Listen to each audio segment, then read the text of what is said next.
Hi guys, welcome and or welcome back to my channel. My name is Aaron and I read fantasy.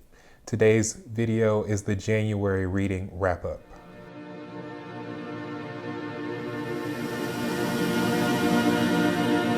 Starting off the reading wrap-up the way I like to start all of the wrap-ups, reading stats for stat nerds. In the month of January, I read 8 books.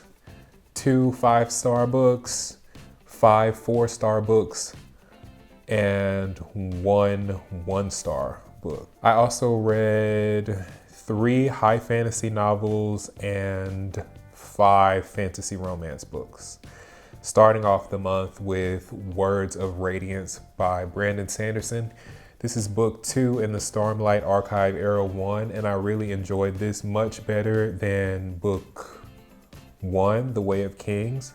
This had much more action, and this book explored one of our 3 main characters a lot, Shalon. And I didn't really care for her too much in book 1, but in book 2, we got to see more of her. Kaladin's character got expounded upon. I really liked this. This was 4 stars for me. The next book I read after that was Skyshade by Alex Astor. And my initial rating of this book was 5 stars. But after thinking about it, I realized that where we ended in this book is exactly the same as where we started in this book. And because of that, it's not a 5-star for me. I'm gonna give this 4 stars. I followed that up with Edgedancer, also by Brandon Sanderson. This is a novella, Stormlight novella, I think it's called. And this was the first legit 5-star in the Stormlight archive for me. It introduced us to my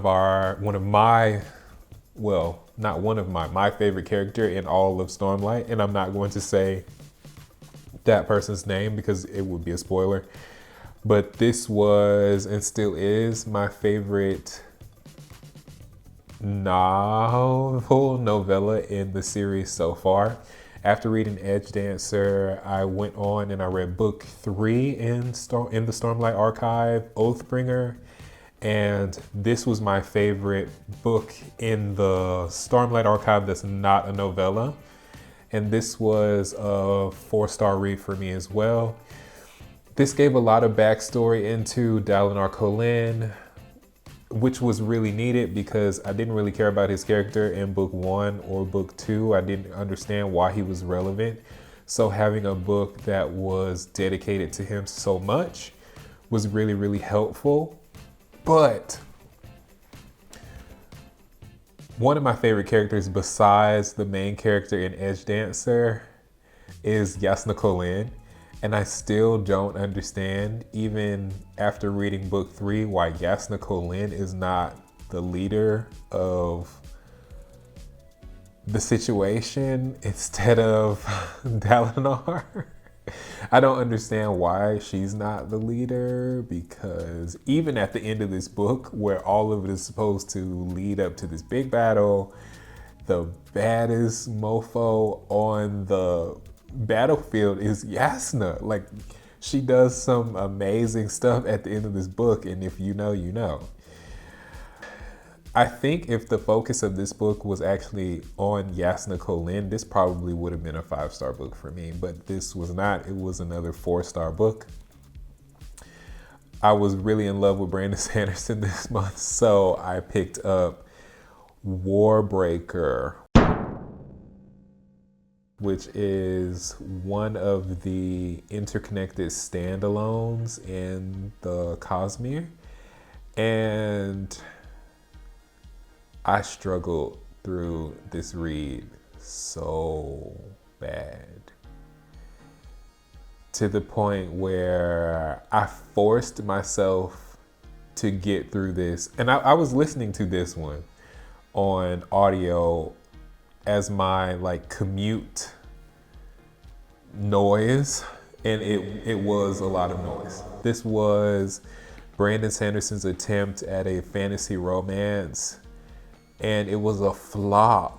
a complete flop. And it's interesting because Sanderson can write romance, and he does write romance rather well, I think, in Words of Radiance and Oathbringer. There are beautiful scenes of angst and connection that don't involve any kind of smut. WARBREAKER, it missed out on so many points because I think Sanderson is really good at writing stories that have a lot of characters, right? But when you write a fantasy romance, you need to center your novel in the romance, at least for the first book. And this is a standalone.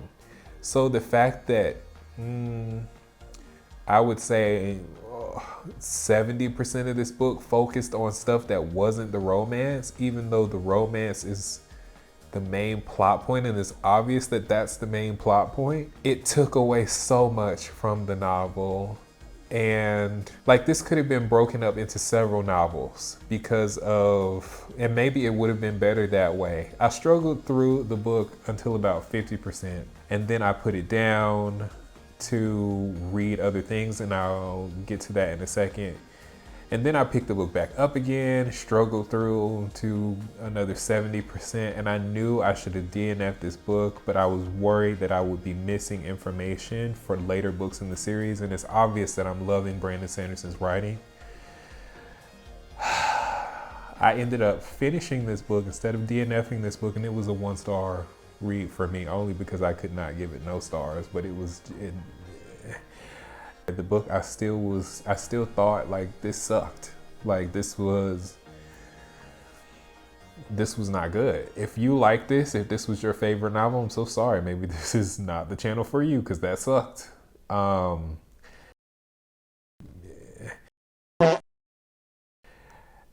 During my reprieve of me DNFing this for a week, I started the Zodiac Academy because I needed to look at something totally different.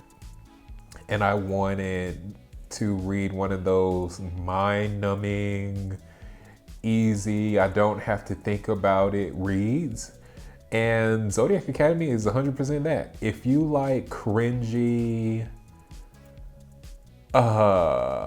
writing, but it's still good and it feels cozy, then this is for you. If the word Fae book or Candy Fae or anything that sounds like that makes you cringe, but you still like that, then you should definitely read this. Zodiac Academy is a series of bully romances, and the first book, the ending of the first book, the bully romance gets very intense. So if a bully romance, something leaning dark fantasy romance is not your vibe, don't pick that up. But Zodiac in general is cozy. And even the bully romance part, I mean, it does get there, but even the bully romance part stuff is not so intense that it's not enjoyable. And half the time, even when the bully stuff is happening, it's still funny because of the writing. It's done so well. Zodiac Academy book 1 was a 4.5 star book for me. And I didn't really have any criticism for that, and I put that down.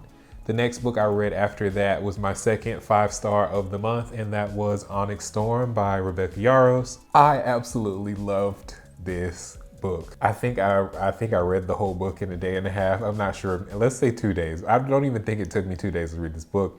It was so good. I picked it up and I ate it up, or it ate me up. I don't know. One of the two. This was, if you didn't like Iron Flame, but you loved Fourth Wing, then this is the book for you. This was it, because a lot of people had issues with Iron Flame because of the romance plot. Onyx Storm focuses mainly on pushing the fantasy plot, and we see our main female character become more solid in herself. In Fourth Wing, we're seeing her dealing with her physical disability and trying to master her magic, and also this enemies to lovers plot in Fourth Wing. But in Onyx Storm, we see like 2.0 version of Violet. or even 3.0 version of Violet, and it is a joy to watch. There were several moments in here where I was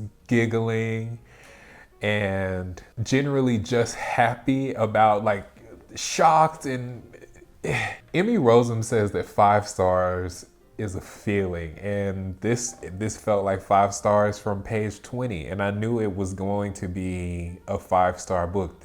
I have not stopped thinking about this book and these characters, and I won't stop thinking about it. I'm sure this is going to be one of my top books of the year. After enjoying so much Onyx Storm, I remembered how much of a good time I had with Zodiac Academy Book 1, and I picked up Zodiac Book 2, Ruthless Fae, and this is where some of the criticism started to come into mind for me.